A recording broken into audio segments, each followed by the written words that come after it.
Hello! ഇതൊരു Sunday വ്ലോഗാണേ. ഇതാണ് നമ്മുടെ ചർച്ച്. ആരാധന തുടങ്ങുന്നത് 8 മണിക്കാണ്.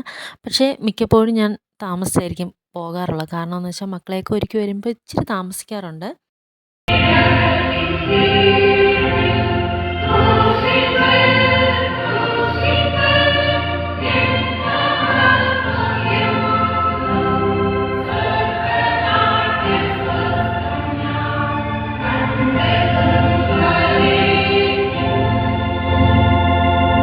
ആരാധന ഒരു 9:30, 10 മണിക്കുള്ളിൽ കഴിയും കേട്ടോ. അത് കഴിഞ്ഞിട്ട് ദാ ഇതുപോലൊരു ചായ കുടിയുണ്ട്. ഈ സമയത്ത് തന്നെയാണ് എല്ലാവരും കൂടി വരുന്നതും സംസാരിക്കുന്നതും. അതൊരു പ്രത്യേക സന്തോഷം തന്നെയാണ് കേട്ടോ. പിന്നെ അത് കഴിഞ്ഞ് നമുക്ക് സൺഡേ സ്കൂളുണ്ട്. യുവജന സംഘടനയുടെ ആരാധനകൾ, സ്ത്രീജന സംഘടന ആരാധനകൾ ഇങ്ങനെയുള്ള കുറച്ച് പരിപാടികളൊക്കെ ഉണ്ട്. ഇത് നമുക്ക് വരാനിരിക്കുന്ന മത്സരങ്ങളുടെ ചെറിയൊരു പ്രാക്ടീസ് കുഞ്ഞുങ്ങൾക്ക് കൊടുക്കുന്നതാണേ. ഈ ഓടുന്നത് എൻ്റെ മകനാണ് കേട്ടോ. അപ്പോൾ ഇന്നത്തേക്ക് ഇത്രയേ ഉള്ളൂ. Okay bye.